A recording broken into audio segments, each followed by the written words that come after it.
Welcome. My name is Cecilia Osire Kulume. I'm making a presentation for my data analysis course. I would like to take you through this presentation, but before we do that, let's look at what is in play in the first slide. So I have two data sets that helped me generate this information. Influenza mortality rate across US obtained by CDC, and country population data obtained by US Census Bureau. So our focus and our objective is to determine when to send off staff to each state. We are planning for the influenza season, the next influenza season for the US. And the data set that we have, our scope is 50 states, and our period is between 2009 and 2017. This is where we are going to draw our analysis from. So as you can see from this line chart, when we plot total death against the month and the year, we find that January has the highest number of death. As we go to March, they begin to decline. As we get back to November, towards December, they begin to increase, to rise, so that death toll begins to increase.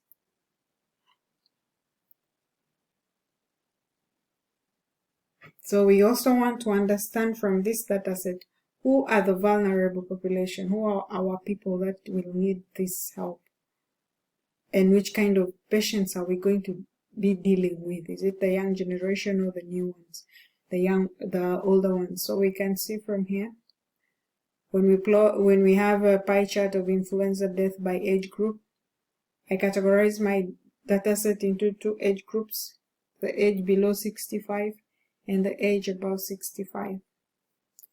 And clearly we can see the difference coming in this, where we have the small portion for 65 years below, and the biggest portion is for 65 years and above. We can also see that we have three types of risks. We have the high, the medium, and the low risk that are in play here, and we can clearly see the figures. So to understand our vulnerable population more, as I've told you that the biggest portion on the pie chart is for the age 65 years and above. So here we can see that the vulnerable population is the age bracket, which is 65 years and above. They seem to need more care and more attention than the younger ones. So from this scatter plot, I'm able to tell the correlation because of the R-squared value, and the R-squared value is at 0.895818, and it gives me a square root of about 0.9465, which tells me that my line is diagonal from left to right, indicating a positive correlation. And also my relationship here is a strong relationship between the influenza total death variable and my age group of 65 years and above. We can see the scatter plot vividly displaying this. I also want to understand which states are we going to deal with more after knowing the population that is in play, after knowing the population that needs this assistance, these services. We also need to understand, okay, in which state is this population? So here we get to see, I use the map and bar charts, and through the map I can tell what is in the bar charts this side.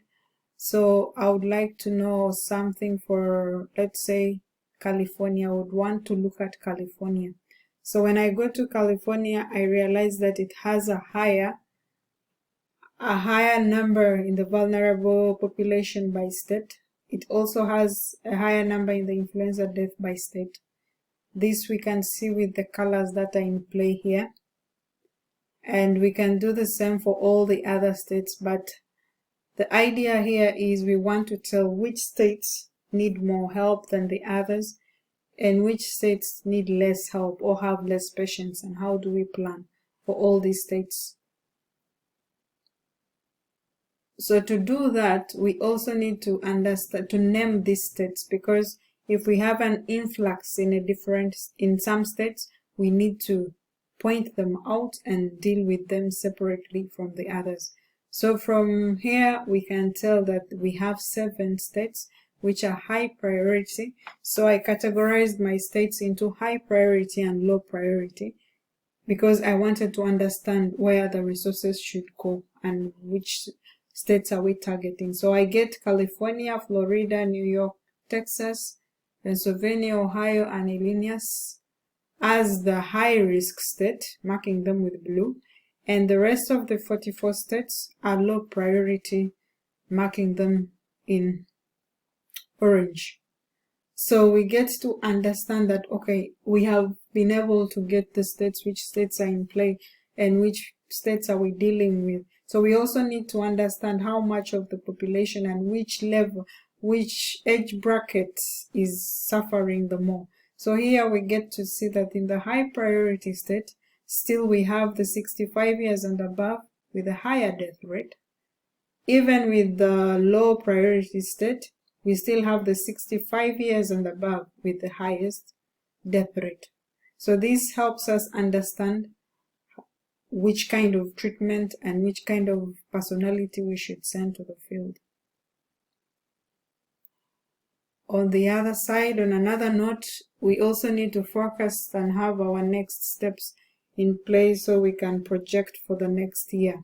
Since we are planning for the next influenza season, it's a projection into the next year. So let's take 2018 as the year in question. So I did the projection having still my 2 age groups in play, that is the 65 years below and the 65 years and above. And I plotted them against the year. I want to understand how it goes for the 65 years below and for the 65 years and above, and I need to project for my upcoming influenza season. So here I see that we are not going to have that much of an influx in the death, but there are certain things that we need to recommend as the next steps that we should go into. So we need to know which kind of intervention are we going to take in. Are we going to be doing the vaccinations, and how often should this vaccination be given to somebody? How many shots is somebody taking? Is a person taking? And after that, how many times should the patient come to the hospital? How long should we hold in patients when they come for this kind of visits? So going forward, I would really want to know in detail where and how to deal with this so that we can finalize the planning and have the staff sent to the field. I would like to say thank you for listening. In case of any question, don't hesitate to get back to me. Thank you.